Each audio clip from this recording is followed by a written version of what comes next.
Bonjour et bienvenue dans ce podcast donc consacré à Ruy Blas. Oui. Alors, de Victor Hugo, évidemment. Alors, je dois avouer que je suis particulièrement heureuse de le présenter parce que, alors, c'est une pièce qui est très connue, qui a sûrement, que vous avez tous sûrement lu déjà, ou au moins vu un film très connu qui s'appelle La Folie des Grandeurs. Et c'est quelque chose qui est très, on va dire, populaire, mais en discutant ça et là, quand même, autour de moi, il y a quand même des personnes qui m'ont dit, oui, je connais, mais je l'ai jamais lu. Voilà. Alors moi, je l'ai eu au programme, je crois, de quatrième à l'époque. J'avais une prof de français qui était très fan de Victor Hugo, donc je pense qu'elle nous a on l'a eu 2 ans ou 3 ans de suite, je pense qu'on les a, on en a dégommé pas mal. Euh, mais celui-ci me tient particulièrement à cœur parce que je trouve qu'il y a beaucoup de thématiques qui sont évidemment chères à Hugo, mais qui m'ont vraiment beaucoup plu. Voilà, alors j'espère que vous partagerez non seulement le podcast, mais que vous partagerez aussi la lecture, alors qu'elle soit commune avec nous toutes ou qu'elle ne le soit pas. Surtout, n'hésitez pas à aller voir les illustrations que je mettrai dans le drive, comme d'habitude. Vous savez qu'il y a des illustrations, que je prépare des documents. Alors, il y aura la version évidemment audio sur le podcast, du podcast sur YouTube avec les illustrations. Donc si vous voulez pas aller voir les illustrations, eh bien voilà. Alors je signale quand même qu'il y a actuellement en fait une expression, en fait il y a un Ruy Blas théâtre sur table de la Comédie Française sur la pièce actuellement. C'est parfait pour écouter en lisant la pièce, donc n'hésitez pas à aller voir le site et les parutions de la Comédie Française, ça vous apportera évidemment beaucoup de choses. Alors, en quelques mots, Ruy Blas, donc, est un récit complexe de passion, de trahison, de quête de pouvoir dans l'Espagne, donc, du XVIIe siècle. L'histoire se déroule en Espagne, donc au XVIIe, et met en scène Ruy Blas, qui est un jeune homme pauvre qui se voit offrir une opportunité assez unique de devenir le valet du puissant Don Salustre de Bazan. Mais lorsque Ruy Blas rencontre la belle et noble reine d'Espagne, Donna Maria, il en tombe fou amoureux. Oui, bien sûr, c'est une histoire d'amour.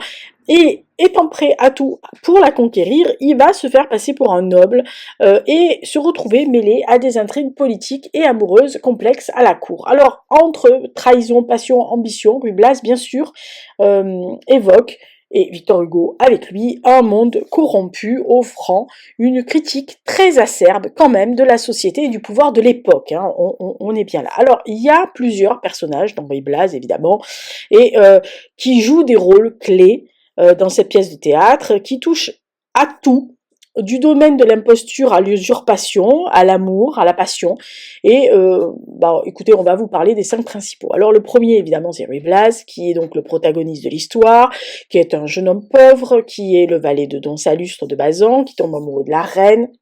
Et on peut dire qu'au début, il est un petit peu naïf, mais pas trop, mais en tous les cas, c'est un gentil garçon. Voilà. Don Salustre, lui, est un aristocrate déchu, assez machiavélique, qui engage Ruy Blas, lui, alors vraiment pour, on va dire, il a une idée derrière la tête, c'est pour exécuter ses plans de vengeance, bien entendu, envers les personnes qui l'ont déchu. Donna Maria de Neubourg, qui est la reine d'Espagne à l'époque, qui est une très belle femme, noble, etc., qui n'est pas du pays, vu que son nom en parle, mais qui déclenche l'amour de ce pauvre garçon et ce pauvre valet. Don César de Bazan, donc qui est le frère de Don Salustre, qui est un homme assez désinvolte, qui est plein d'esprit et qui va apporter tout au long de la pièce un côté assez humoristique, décalé, dans l'histoire, et donc le marquis de Santa Cruz, donc qui est le favori de la reine, qui est un personnage politique assez influent, qui va se retrouver impliqué dans toutes les intrigues des affaires de pouvoir qu'il y a dans cette pièce, donc autant vous dire que c'est quand même un personnage majeur. Alors il y a bien sûr des personnages secondaires comme dans toute pièce théâtre. Vous avez Don Guriton qui est le serviteur fidèle et un peu aveugle, on va dire, de Don Salustre.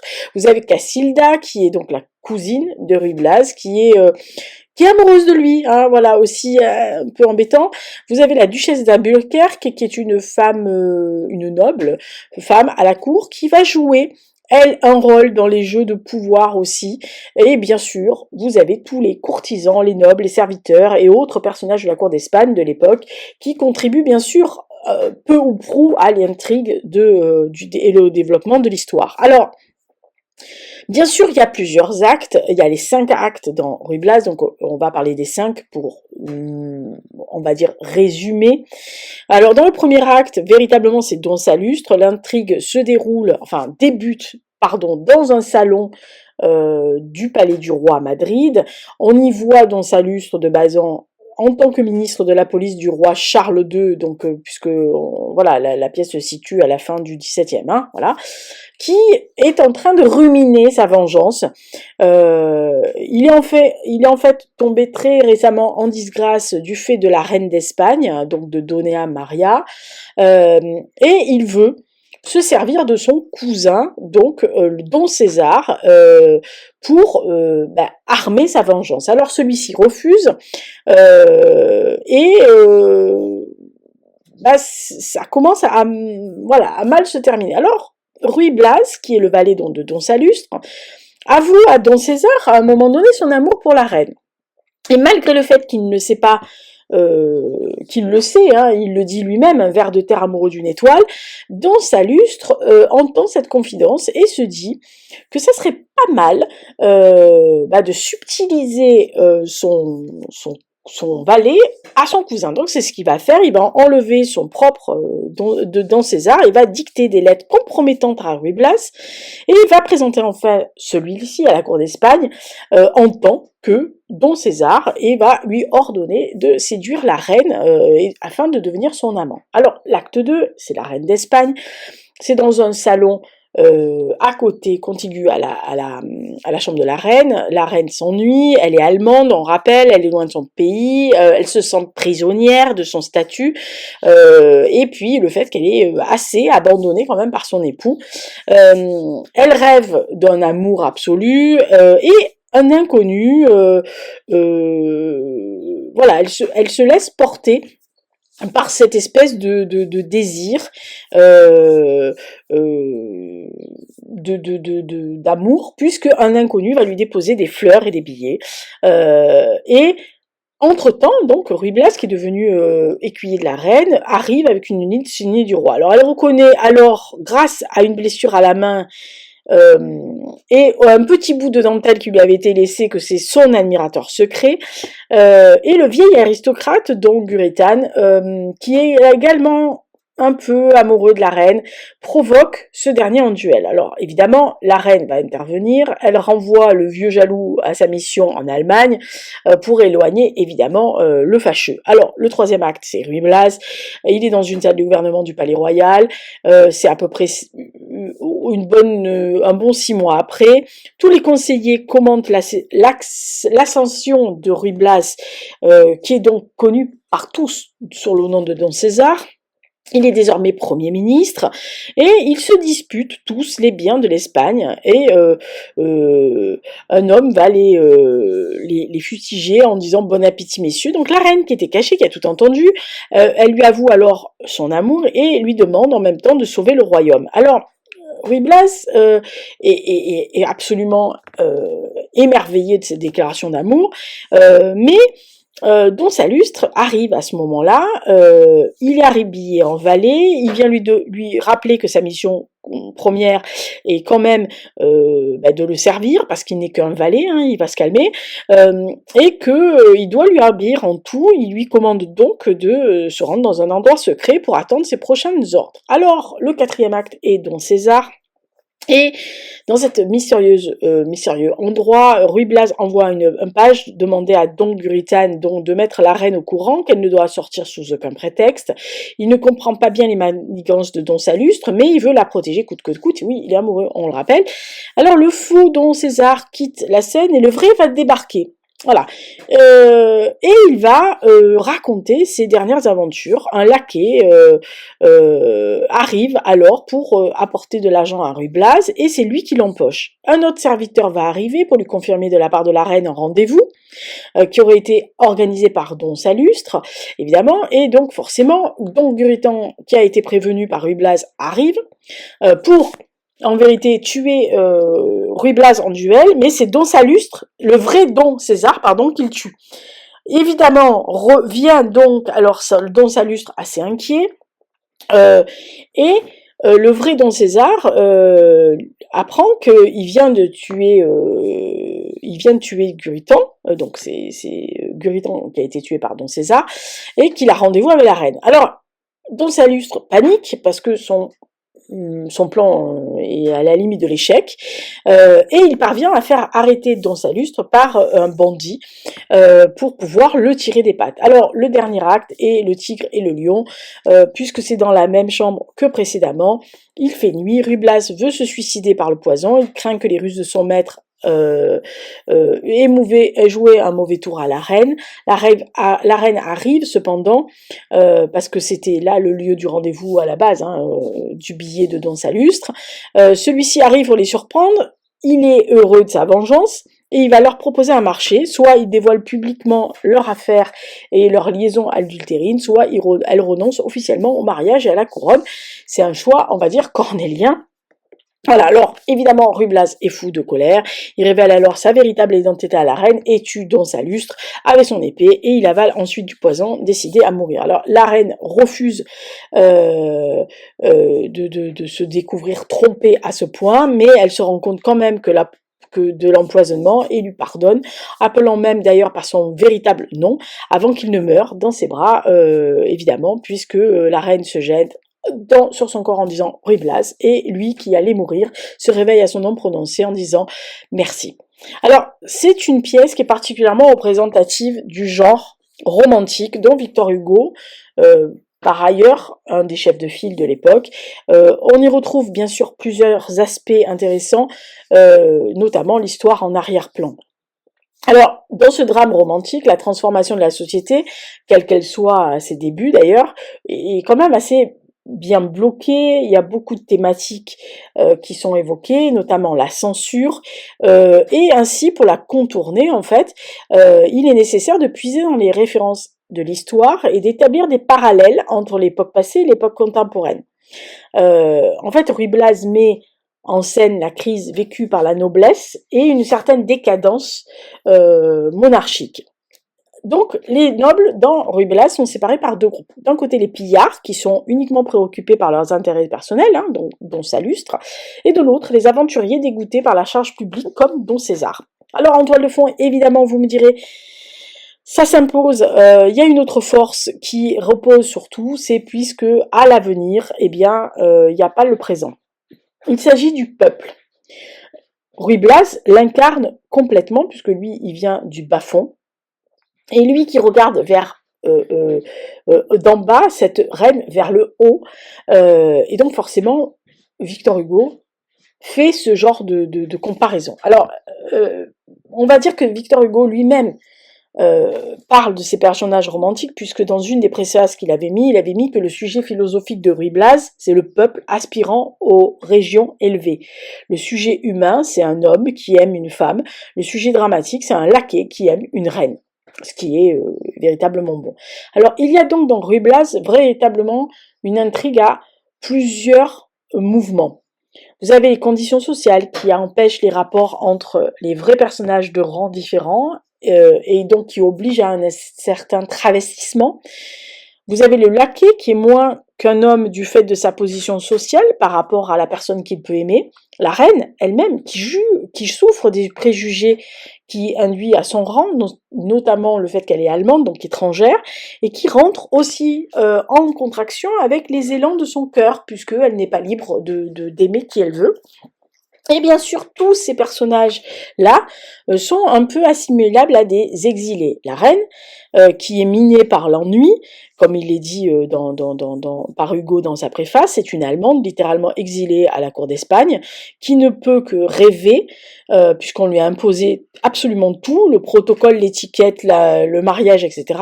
Et Ruy Blas va combler cette attente et va lui rendre une certaine identité qu'elle n'a pas, la liberté qu'elle n'a pas dans l'étiquette de la cour d'Espagne, elle l'a dans la passion qu'elle éprouve envers cet homme.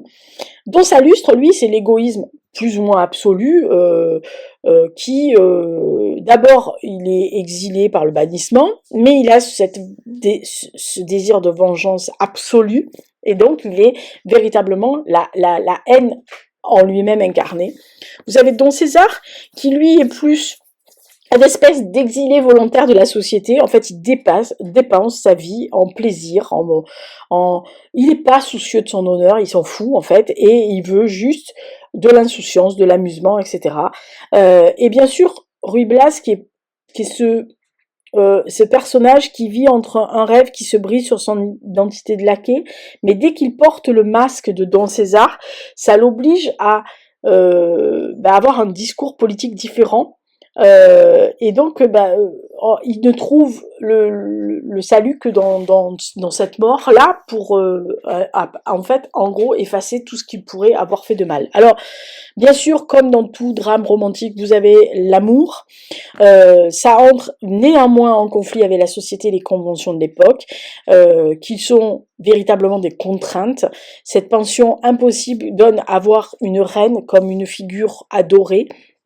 Il y a une côté mythologie romantique de la femme aimée, puisqu'en fait elle est l'idéal, inaccessible, mais digne de sacrifice. On peut se sacrifier avec grand panache pour elle. Alors, le romantisme pose bien sûr la question de l'individu propre. C'est une notion que Hugo reprend des Lumières, hein, qu'il avait inventée au siècle précédent, puisque l'individu s'inscrit dans un rapport contradictoire et conflictuel avec la société, ce qui révèle très souvent sa douloureuse solitude qu'il ressent au quotidien. Alors, Hugo met en lumière plusieurs choses chez son héros, que ce soit le génie individuel, la condition sociale, à laquelle en fait il va cantonner cet homme tout le temps. Parce que son personnage principal, même si c'est un être qui n'est pas conforme à ce qu'il est à l'intérieur de lui, c'est-à-dire que lui, son être à lui, n'est pas ce qu'il reflète et ce qu'il est véritablement au plan social. C'est-à-dire c'est un laquais, mais il a de l'éducation, il a de la verve, il a de l'amour, il pense, il regarde, et toutes ces qualités qui vont le rendre aimable aux yeux de la reine sont véritablement ses vraies qualités. Mais il peut pas être aimé pour lui-même parce qu'il n'est juste qu'un laquais. Et elle est prisonnière de sa condition de reine, de sa condition d'aristocrate, et elle aussi, elle subit d'une autre façon une étiquette qui la cloue dans cette obligation, et en fait elle n'est pas plus libre que Ruy Blas. Donc c'est deux personnages qui sont enfermés dans leurs conditions, dans leur cantonnés, on va dire, dans leurs conditions sociales, et dont ils ne peuvent pas réchapper, alors qu'ils n'ont qu'une seule envie, c'est d'être eux-mêmes. Alors, Ruy Blas exècre ce jeu de dupes, hein, dès le début on le comprend bien, il trouve d'ailleurs il comprend pas, mais dès le moment où il va être positionné comme Premier ministre, il va trouver assez bien ce côté grand monde des ministres, et elle comprend les qualités propres de l'individu, qui témoignent de son rang social, mais il y a quand même quelque chose qui est derrière. Alors, les déguisements, Hugo fait beaucoup jouer le masque et l'imposture. Les déguisements se révèlent nécessaires. D'abord, premièrement, ils sont la condition même de l'action, hein, puisque Ruy Blas, je rappelle, doit se déguiser en Don César pour obéir à Don Salustre. Mais ensuite, ils traduisent la division de l'être. Puisque lui, Ruy Blas, il ne veut que l'amour de la reine, mais il n'est qu'un servant. Alors, s'il arrive en servant, c'est sûr qu'elle ne le regardera pas. Voilà. Alors, on peut vraiment considérer Ruy Blas comme double, triple d'ailleurs, parce qu'il est le double de Don Sallustre puisqu'il obéit au désir de celui-ci, mais il est aussi le double de Don César puisqu'il prend son identité aux yeux de la reine, et il est carrément le double de lui-même puisque grâce au masque qu'il a mis, il investit sa part noble, et c'est donc son individuel même qui est entre guillemets triplé. Sallustre, lui, ce laquais qui obéit à son maître, il est soumis, il est juste l'exécuteur, il est juste la condition des manipulations de son maître. Comme double de Don César, il réalise la vie qu'il aimerait avoir par procuration, et quand il se cache lui-même, il devient juste la partie qui devrait être sans cette société contrainte, cette société qui l'étouffe. Et toutes les masques qu'il utilise et les divers changements, il s'identifie plus ou moins. C'est-à-dire qu'il va s'identifier au loisir, au personnage qu'il incarne, dont César. Il va se draper dans les prestiges de ce jeu d'acteur, puisqu'il joue un rôle, et Don Sallustre, lui aussi, s'amuse à investir la bassesse du laquais, puisqu'il confirme en fait il est inférieur, et qu'il le reste, que c'est lui qui l'a plus ou moins mis là, et qu'en fait il n'est rien sans lui. Et Ruy Blas en fait doit être un autre pour être lui-même. Et forcément, ça va finir par causer sa perte, et parce que il se rend compte que il ne peut pas être lui-même, et que l'amour qu'il a et qu'il ressent et qu'on lui donne, puisqu'elle le lui donne, c'est juste basé sur un mensonge à la base, et qu'un amour certes vrai a quand même été abusé. Il l'a eu par truchement de son masque. Alors, il y a aussi une autre problématique, et en tout cas thématique de Hugo, celle de l'aristocratie. Le personnage de Don Sallustre est véritablement la déchéance morale et la perversion d'une classe qui se voulait être noble et élégante, mais qui ne l'est plus. Et donc, tout passe aussi un peu par la bouffonnerie et par un état d'impuissance. Alors, il faut dire que Hugo, donc, est quand même un des écrivains majeurs du XIXe siècle. Il est né à Besançon le 26 mai 1802 et il est mort à Paris le 22 mai 1885. Et à cette époque-là, il domine donc tout le siècle, 80 ans de siècle. On le présente comme un homme de combat. Son existence est bien sûr marquée par le règne de 3 rois, Louis XVIII, Charles X et Louis-Philippe d'Orléans, 2 empereurs, donc la fin du règne de Napoléon Ier et le Second Empire, 2 révolutions, la révolution des 3 Glorieuses en 1930, puis la révolution de 1848, 2 républiques, un coup d'État, celui donc du 2 décembre 1851, mené par Napoléon III, et une guerre, donc la guerre franco-prussienne de 70-71. Alors, enfant, il va voyager en Corse, en Italie, il séjourne longuement en Espagne, et dès l'âge de 16 ans, il va se décider pour une carrière littéraire. À 18 ans, il va fonder le conservateur littéraire, qui est un journal ultra-royaliste. À 20 ans, il épouse fidèle Adèle Fouché, une amie d'enfance dont il va avoir 5 enfants. Et c'est alors c'est vraiment un jeune homme fougueux, dont la devise d'ailleurs est Chateaubriand, signons rien. Ça vous pose la bestiole. À partir de 1824, il mène un double combat littéraire et politique, plutôt dans le volet social. Il fait figure de chef de file du mouvement romantique et dirige en cela le Cénacle. Il offre au public 6 recueils poétiques ainsi qu'un roman historique, Notre-Dame de Paris. Il est lui-même, en outre, élu à l'Académie française et il va être fait pair de France. Inutile de vous dire, vous voyez la consécration de son vivant. Alors de 1827 à 1843, son combat littéraire se mène avant tout au théâtre. En 27, il va publier Cromwell. J'adore honnêtement, j'ai hésité avec Cromwell. Un drame qui est surtout connu pour sa préface, excellente à lire, qui manifeste contre le classicisme et véritablement un art poétique dans lequel Hugo propose très largement sa vision de l'art dramatique et du drame romantique. En 1830, il se livre à ce qu'on appelle non sans une certaine exagération quand même, quelquefois, la bataille d'Hernani. Et s'en suivent ensuite des drames comme Le Roi s'amuse en 1832, Lucas Borgia en 1833 ou encore Ruy Blas en 1838. Après l'échec des Burgraves en 1843, alors que sa vie privée est véritablement on va dire en miettes. Sa fille Léopoldine meurt noyée, ses relations avec sa femme sont très conflictuelles et il va rencontrer à ce moment-là une certaine Juliette Drouet. Il ne publie plus rien pendant une bonne dizaine d'années. Il se consacre au combat politique et donc à un certain journalisme. Il est élu député en 1848, puis il fait scandale en 49 avec un discours prononcé sur la misère. Il va choquer aussi par ses propos contre la peine de mort.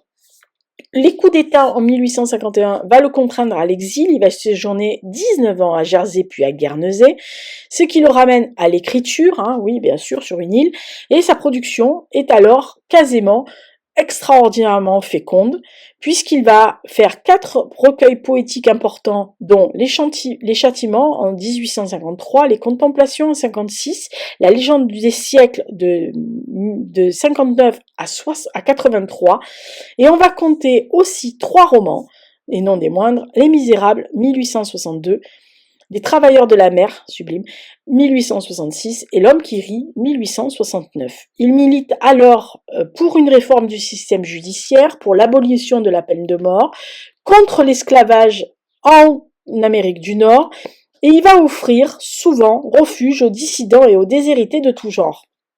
Dès que Napoléon III va arriver, il va refuser l'amnistie de Napoléon III et il ne regagne la France qu'après la proclamation de la République de 70 et il se fait élire comme député de gauche à Bordeaux en 1871, puis sénateur d'extrême gauche, ça n'avait pas la même valeur à l'époque, en 1876.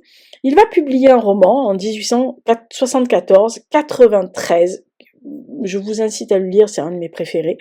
Il travaille alors la poésie et va publier certaines pièces qui s'appellent Théâtre en liberté. Et il meurt en 1885 sur un dernier alexandrin qui dit « C'est ici le combat du jour et de la nuit ». On décrète alors un deuil national. Un sarcophage de 22 mètres de long contenant son cercueil est placé sous l'arc de triomphe, entièrement drapé de noir. Il sera ensuite conduit au Panthéon. De notre vivant, je ne crois pas qu'un autre écrivain ait ce genre de choses.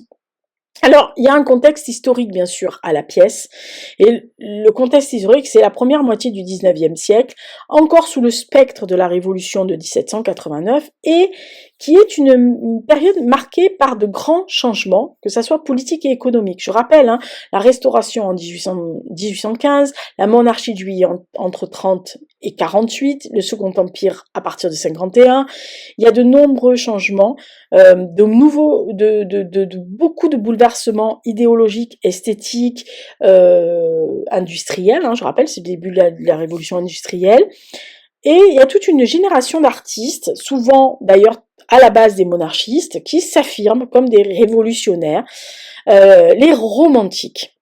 Alors Hugo a un mot pour le romantisme qui sonne comme un mot de combat. Alors en 1815, qui est la période de la Restauration, il y a 2 camps qui s'affrontent à cette époque-là, les nostalgiques de la Révolution et du Premier Empire, qui aspirent plus à de modernité, de liberté, d'individualité, et les nostalgies de l'ancien régime, de l'ordre donc, de la tradition, qui aspirent eux à un retour de l'ordre politique et au classicisme. Les romantiques, eux, appartiennent à la première catégorie, puisque c'est sur la scène du théâtre, que va se livrer leur combat. Comme le théâtre est un art vivant et qui peut allier un univers social, il peut aussi être affecté par les bouleversements qui sont occasionnés par la Révolution française et les guerres napoléoniennes. La littérature va évoluer avec la société et témoigne de cette évolution.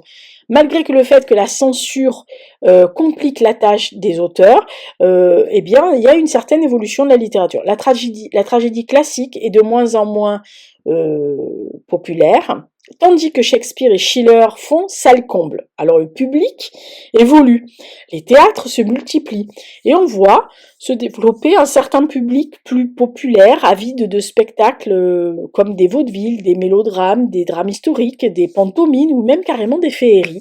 Et l'art dramatique, qui est en pleine évolution, va trouver de nouveaux moyens techniques qui vont améliorer. Ils vont perfectionner l'éclairage, par exemple.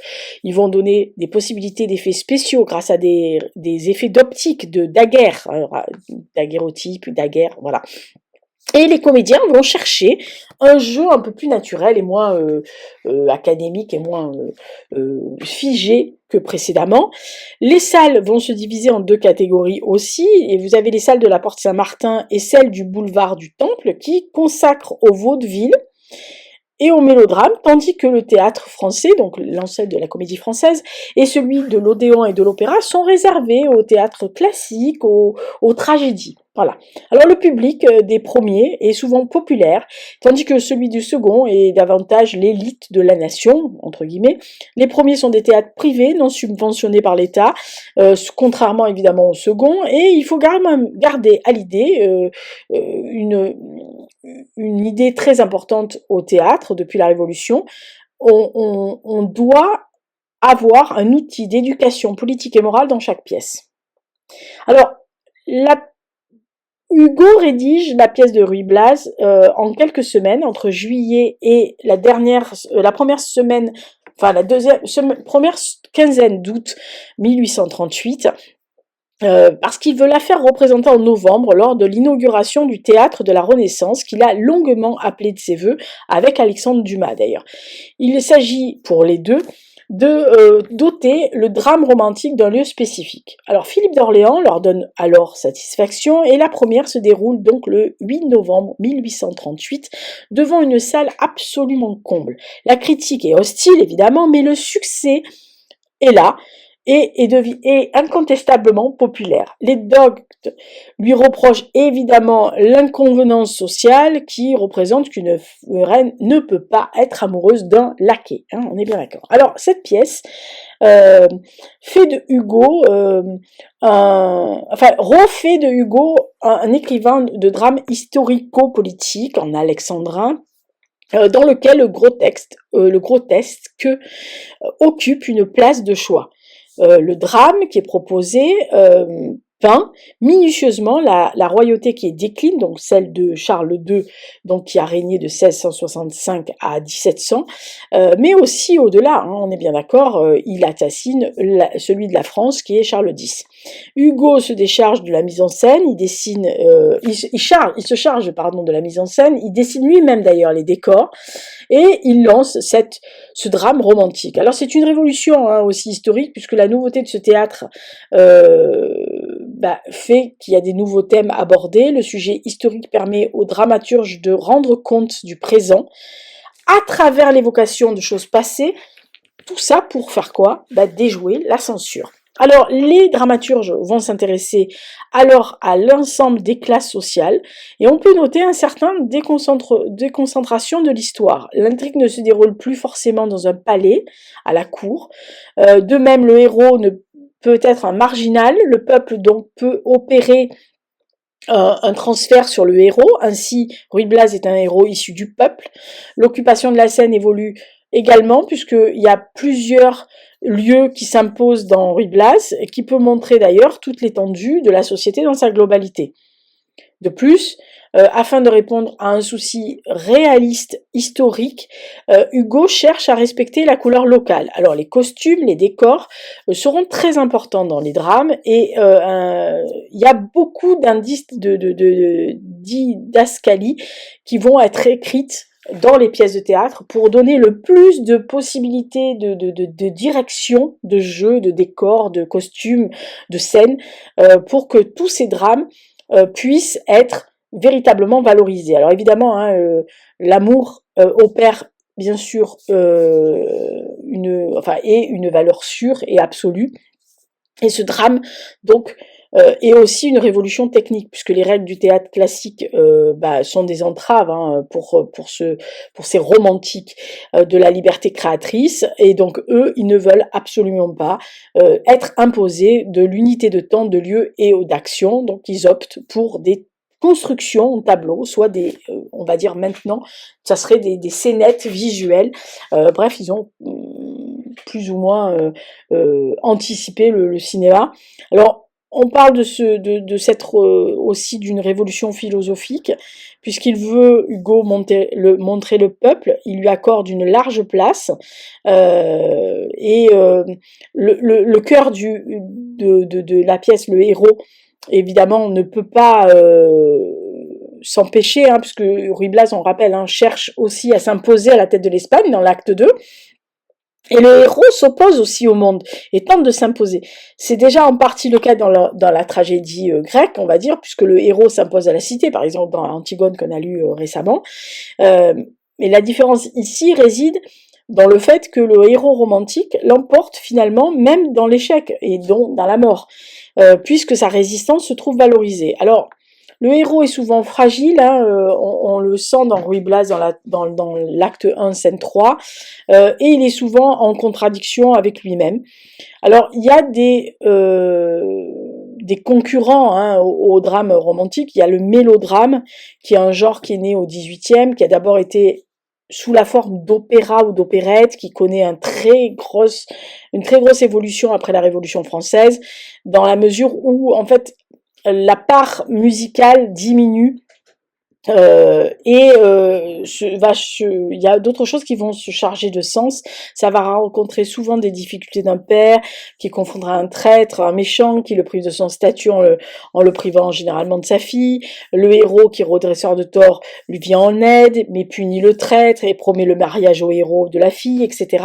C'est un type extrêmement codifié avec des personnages types. Hein. Il y a le traître, le héros désintéressé, son adjuvant, le garçon un peu bené, la jeune fille convoitée par le traître et le père bien sûr qui est persécuté et qui essaie de régler un peu comme il peut. Alors c'est un genre plus conformiste qui respecte bien sûr hein, les unités la règle des unités qui n'a rien d'historique. Voilà, le langage de ces mélodrames est quand même assez pauvre, moralisant. Le drame romantique, lui, emprunte d'autres ingrédients, le poison, les espions, les objets, les portes dérobées. Voilà, il y a beaucoup de choses qui se mêlent et ça se situe un peu dans la lignée du théâtre de Voltaire, qui se distingue par un peu d'histoire, un peu important sentiment moral, une genre de construction à la racine, on dirait.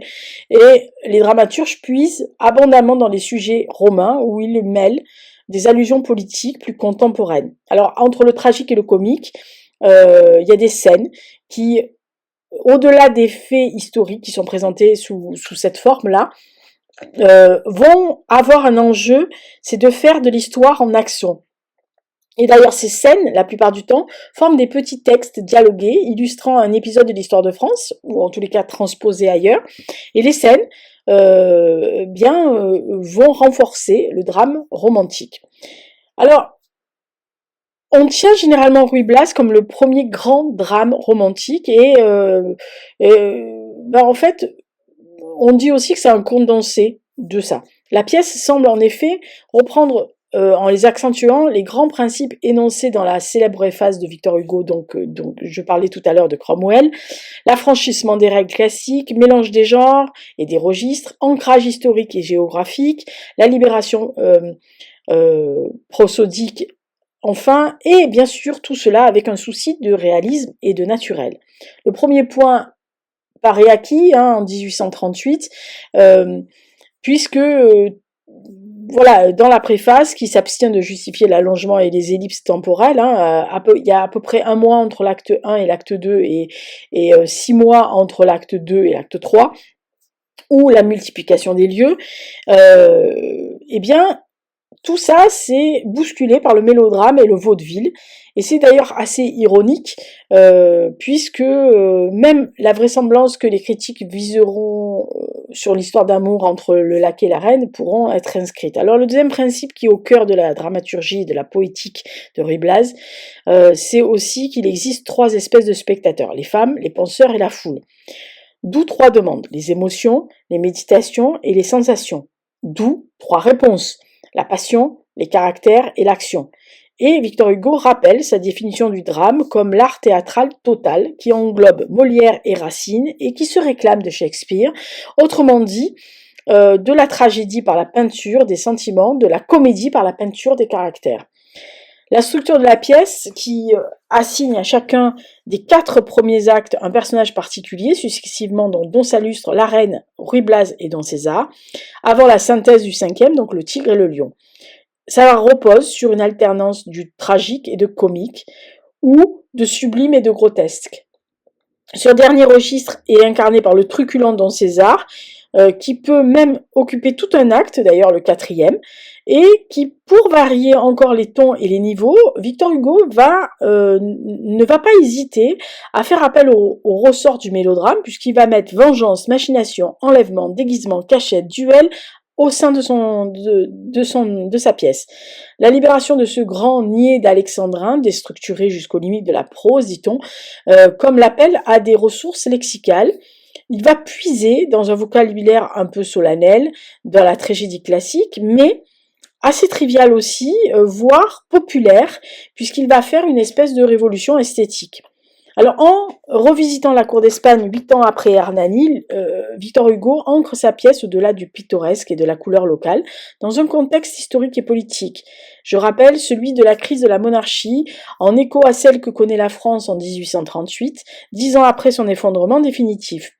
La faiblesse et l'effacement du roi, la cupidité et l'égoïsme des ministres, la bassesse et la cruauté des grands d'Espagne, Victor Hugo, qui n'a pas encore opéré sa mue républicaine, en appelle néanmoins ici à une remise en cause quand même de la royauté, qui n'exprime la nostalgie que d'une supposée vraie noblesse, indépendante du sang, incarnée ici par Ruy Blas.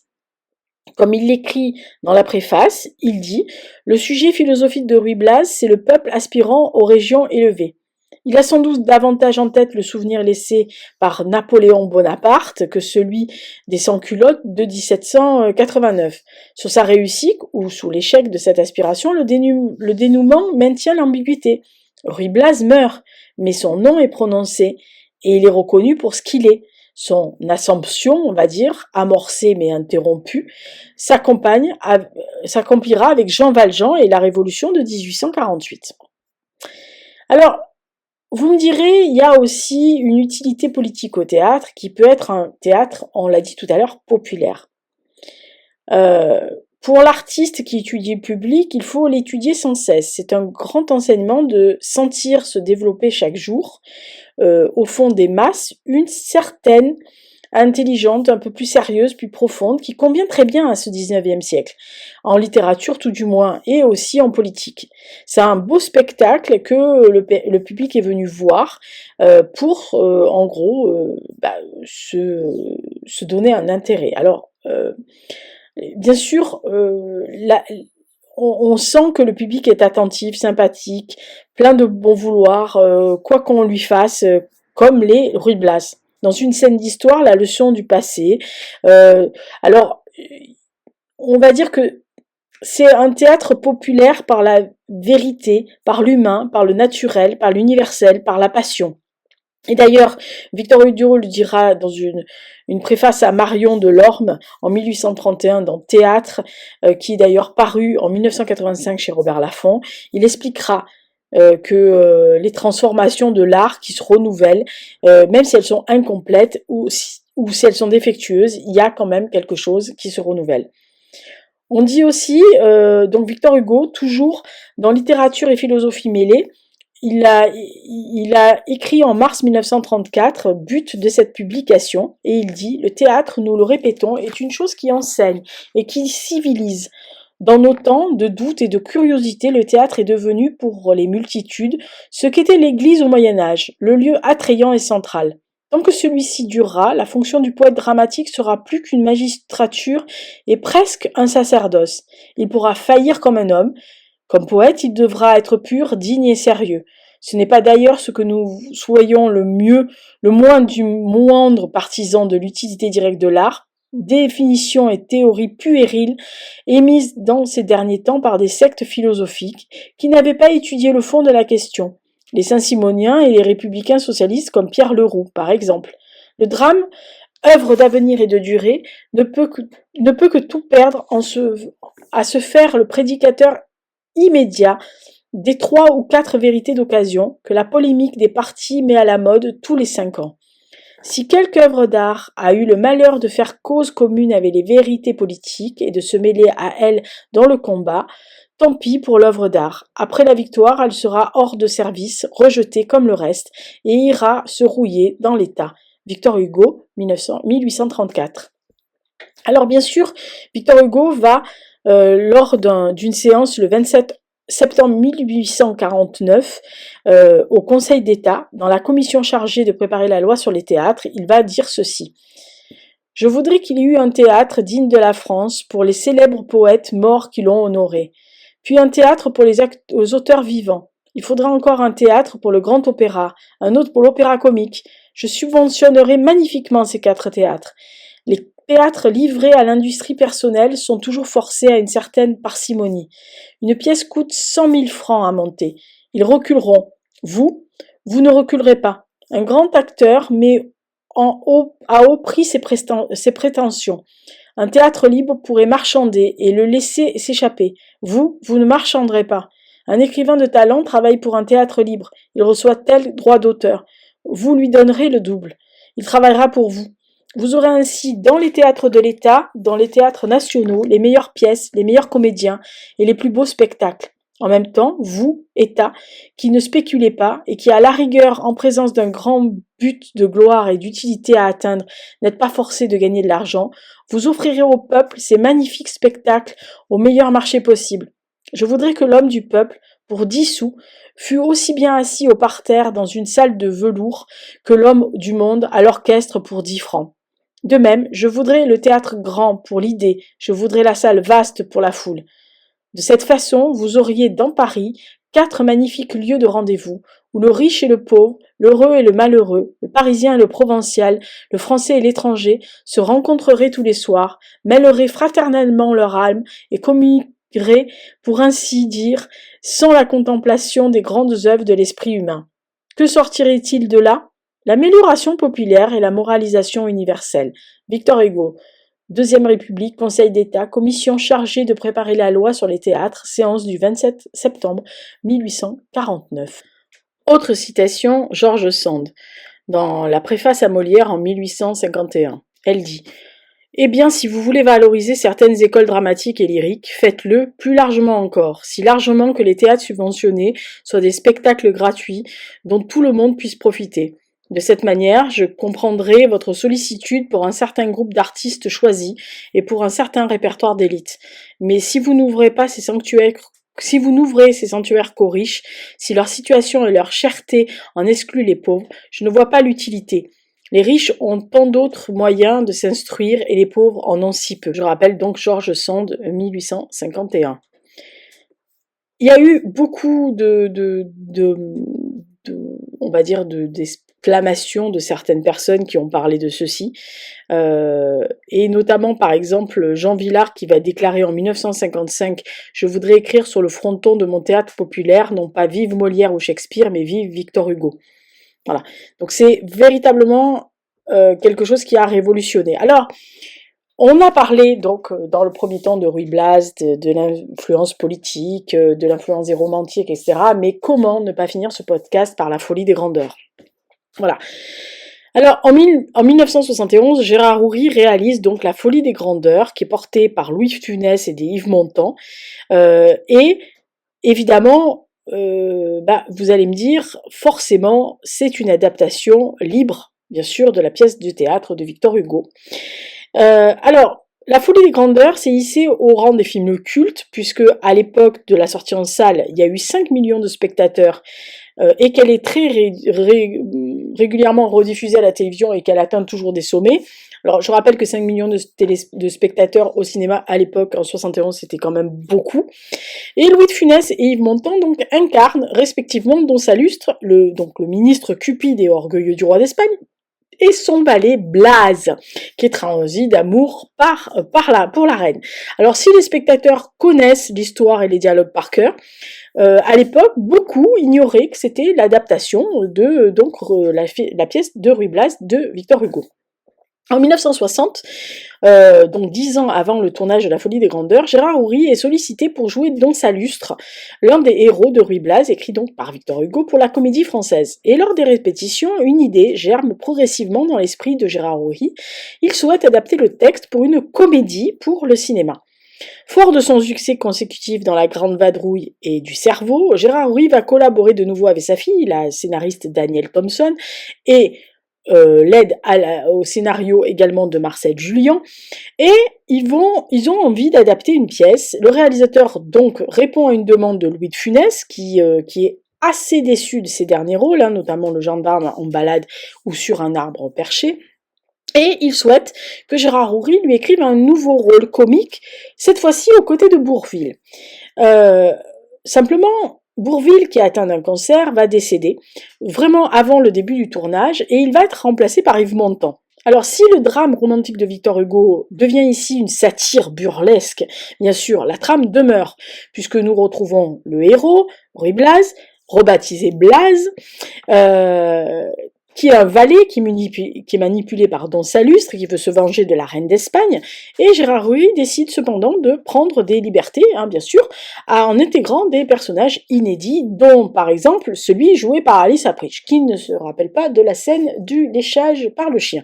Bref, Danielle Thompson, dans un ouvrage qu'elle a consacré à son père, qui s'appelait L'As des As, il me semble, se confie sur l'adaptation de l'œuvre littéraire de Victor Hugo.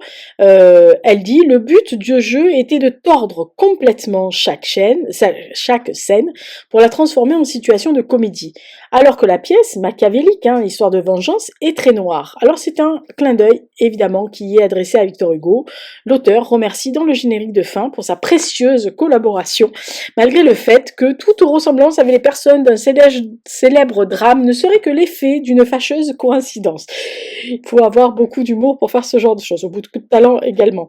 Alors, évidemment, hein, vous allez me dire, tout ça, ça ne vaut pas, bien sûr, la comparaison entre les deux. Alors, dans le film, il y a un film Ruy Blas, hein, qui a un long métrage aussi en noir et blanc, qui a été réalisé en 1947 par Pierre Billon, qui est l'adaptation, qui avait déjà adapté, il me semble, d'ailleurs, La Belle et la Bête et Orphée au cinéma. Le personnage principal est interprété par Frédéric Lemaître à l'époque. Il s'agit de la reprise fidèle, hein, de la pièce de théâtre. Donc je crois qu'on peut la trouver, mais ça doit être très difficile. Mais il me semble que je l'avais vu en histoire du cinéma. Alors il doit avoir une copie, hein, je suppose. Évidemment, le film Ruy Blas de 47 est très fidèle donc à la pièce de théâtre, alors que, comme je viens de vous le dire, La Folie des Grandeurs est une pastiche. Ah, un pastiche, on dit pas une pastiche, un pastiche. Le film détourne littéralement la pièce et le rend très humoristique alors que la pièce ne l'est pas, hein, si vous avez lu. Alors, dans les deux cas, Blaze est amoureux de la reine, bien sûr, Ruy Blas. Alors, à la fin de Ruy Blas, lui, il se suicide alors qu'à la fin de La Folie des Grandeurs, il est envoyé au bagne. Voilà. Alors, Don Salustre ne change pas, il est fourbe, de cupide, privé de ses fonctions, il veut se venger. Et la reine est présentée quelques différences physiques, mais elle a le même caractère et est toujours aussi délaissée par le roi. Voilà, donc on la décrit assez bien. Alors, les comparaisons pour deux scènes, par exemple, dans La Folie des Grandeurs, la reine reçoit un bouquet de myosotis envoyé par Blaze grâce au jet d'eau, hein, de la fontaine située sous la fenêtre de la chambre. Alors que dans Ruy Blas, elle le trouve tout simplement sur son lit. Alors, il y a aussi la scène de La Folie des Grandeurs qui détourne l'effet romantique de la scène, de la remise du bouquet, en faisant en fait une scène comique. Hop, myosotique par le jet d'eau, c'est quand même drôle. Voilà. Donc c'est vrai que l'action se situe comme la pièce dans l'Espagne du XVIIe, et pour l'occasion d'ailleurs, puisque c'est une coproduction, le tournage va avoir lieu en grande partie sur place, comme pour le Cornio et la Grande Vadrouille, les deux immenses succès quand même de Gérard Houry. Comme je vous l'ai dit, il voulait Bourvil et Louis de Funès, voilà. Donc normalement respectivement Bourvil dans Le Serviteur et de Funès dans Salustre. Et il y a eu beaucoup de titres envisagés. Alors c'était les sombres héros ou les grands d'Espagne avant que la folie des grandeurs s'impose. Et donc, coup du sort du fait que malheureusement Bourvil en septembre 70 décède à seulement 53 ans quand même.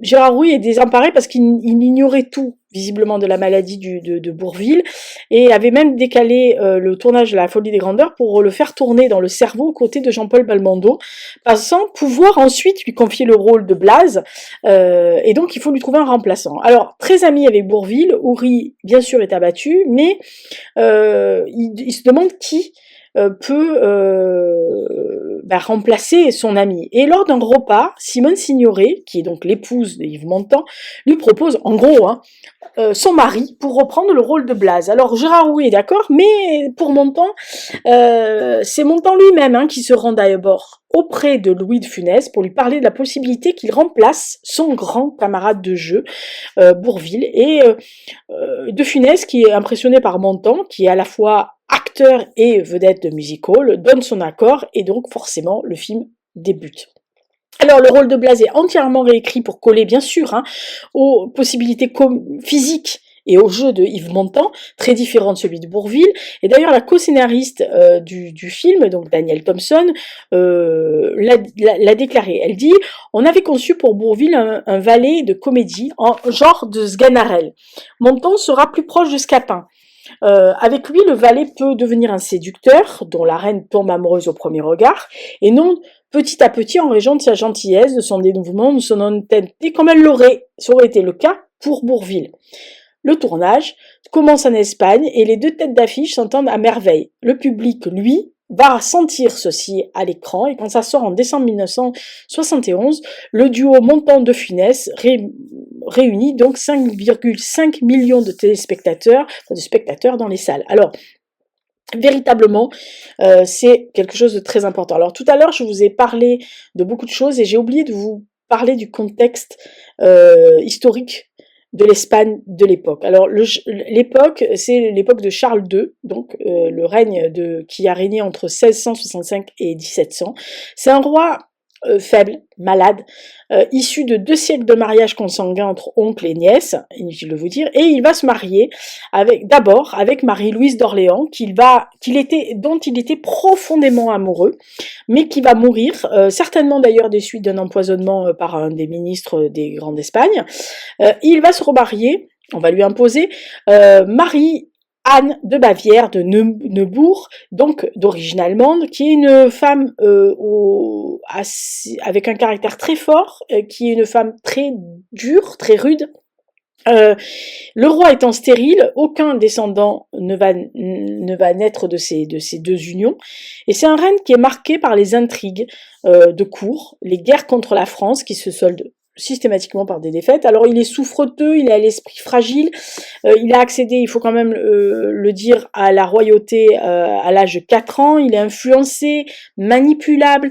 Charles II est un roi, on va dire, fantoche, et dans l'histoire, comme dans le drame d'ailleurs, Charles II d'Espagne n'est pas une figure, c'est juste une ombre, comme le dit la préface. Et sa faiblesse dans le pouvoir a été grandement la cause de la décadence de l'Espagne de cette époque-là. La société va véritablement, comme le dit la préface, s'abattardir et se dégénérer. Et le pouvoir retrouve alors dans les mains d'une certaine cour entre mensonge et haine, qui est menée par la débauche et les intrigues qui sont véritablement assoiffés de pouvoir et d'argent. À cette même époque de l'écriture de la pièce, donc en 1838, la France, elle était instable. C'est Louis-Philippe Ier qui est au pouvoir depuis 1930 et il le sera jusqu'en 1848. Il devient le roi des Français après la Révolution de juillet 1830, j'y arriverai jamais, et instaure un régime monarchique constitutionnel qui se démarque donc de la politique de Charles X. Cependant, le Louis-Philippe déçoit tout de suite les Français. Il est très proche des milieux financiers, il se montre indifférent au sort des ouvriers comme de la petite bourgeoisie qui fomente. Il réprime les mouvements sociaux assez lourdement, il suit la ligne de plus en plus autoritaire, il est d'ailleurs surnommé le roi bourgeois, et son règne est vraiment marqué par l'instabilité grandissante de la France. Et dans cette évolution sociale et politique, Victor Hugo donne son sens au mot peuple. Son parcours dessine un ample mouvement, puisque il a d'abord soutenu la monarchie révolutionnaire de de Charles X par exemple, etc. Il supporte la monarchie de Juillet après la Révolution, mais il est aussi rapidement, comme les Français, dégoûté de Louis-Philippe. Il va devenir un farouche partisan de la Révolution de 48 et il va s'engager dans une politique de plus en plus active qui va le conduire véritablement à se préoccuper de l'émancipation du peuple. Il va d'ailleurs militer sans relâche pour les questions sociales. Dans la préface de Ruy Blas du 25 novembre 1838, il dit « Au-dessous de la noblesse ainsi partagée, on voit remuer dans l'ombre quelque chose de grand, de sombre, d'inconnu. C'est le peuple qui a l'avenir et qui n'a pas de présent, le peuple orphelin, pauvre, intelligent et fort, placé très bas et aspirant très haut. » Dans la préface de Marion Delorme, Victor Hugo appelle à la formation d'un théâtre national populaire, comme on l'a expliqué tout à l'heure, mais il veut aussi un souci peut-être de réunion de volonté républicaine. Alors, dans une conférence d'Olivier Barra, qui est professeur à l'université Lyon 2, spécialiste de la littérature du 19e, il a donné cette explication dans sa conférence. Pour répondre à cette question, il faut commencer par définir ce que Victor Hugo entend par populaire, qu'il faut être vigilant avec un mot aussi connoté que le mot peuple, qui peut ouvrir à toutes les dérives populistes. Pour Hugo, le poète a charge d'âme. Il doit assumer un rôle d'éducateur du peuple, mais encore faut-il déterminer l'extension qu'il donne à ce mot. Le mot peuple a une double origine latine qui est très intéressante. Il vient à la fois du mot populus, le peuple romain libre, les esclaves sont exclus de cette définition, et de plebs, la populace. Cette distinction semble alors remise par Hugo lui-même lors de son discours d'entrée à l'Académie française où il affirme être toujours soucié du peuple, jamais de la populace. L'expression véritable que l'on trouve dans Marion Delorme est théâtre national populaire universel. Ce dernier adjectif est très important car il n'a pas vraiment de nationalisme hugolien. Pourtant le mot national a sa raison d'être. Il éclaire le mot populaire. Il lui donne un cadre. Le théâtre doit rassembler les Français divisés après les révolutions. Il doit réunir la nation française avec ses différentes précisions. On comprend qu'ici le terme peuple consacre une tranche précise de la société, la bourgeoisie ou la partie éclairée, cultivée des classes populaires, quelques artisans, ou plutôt celle exclue clairement deux classes sociales, l'aristocratie, où l'on considère comme déclassée par l'histoire, et la populace, encore trop violente pour avoir des prétentions politiques culturelles. Je rappelle, c'est un extrait des conférences de Olivier Barra, professeur à l'université Lyon 2, spécialiste de littérature du 19e siècle. Ceci était, je pense, une belle conclusion pour ce podcast consacré à Ruy Blas de Victor Hugo et aussi, écoutez, à la folie des grandeurs. Alors, ne vous privez pas de lire d'abord Ruy Blas et ensuite d'aller regarder la folie des grandeurs parce que, écoutez, rire ça fait toujours du bien et surtout, laissons les mots de Victor Hugo nous porter. Oui, vive Victor Hugo, comme le disait certaines personnes. Merci d'avoir suivi ce podcast. À bientôt. Mois prochain, le malade imaginaire de Molière. Alors attention, j'ai proposé le malade imaginaire, on va le faire. Je ferai un podcast sur celui-ci, mais je dois avouer que je relirai bien aussi le médecin malgré lui. Vous êtes libre de lire une pièce de Molière que vous voulez, l'école des femmes, ce que vous avez, les femmes savantes, ce que vous voulez, mais voilà, si vous pouvez jeter au moins un coup d'œil sur le malade imaginaire, ça sera pas mal, et les thématiques sont assez sympathiques. J'espère que vous avez aimé ce podcast. Au mois prochain pour le podcast au théâtre en 2024. D'ici là, portez-vous bien, faites attention à vous. Et qu'est-ce que c'est le prochain podcast? Je ne sais pas. Ah si, c'est le podcast thématique du mois, c'est Marseille. Voilà. Ah oui, ah la cité phocéenne, bah, c'est comme ça. Voilà. Allez, ciao ciao et merci d'avoir suivi ce podcast. Bisous bisous.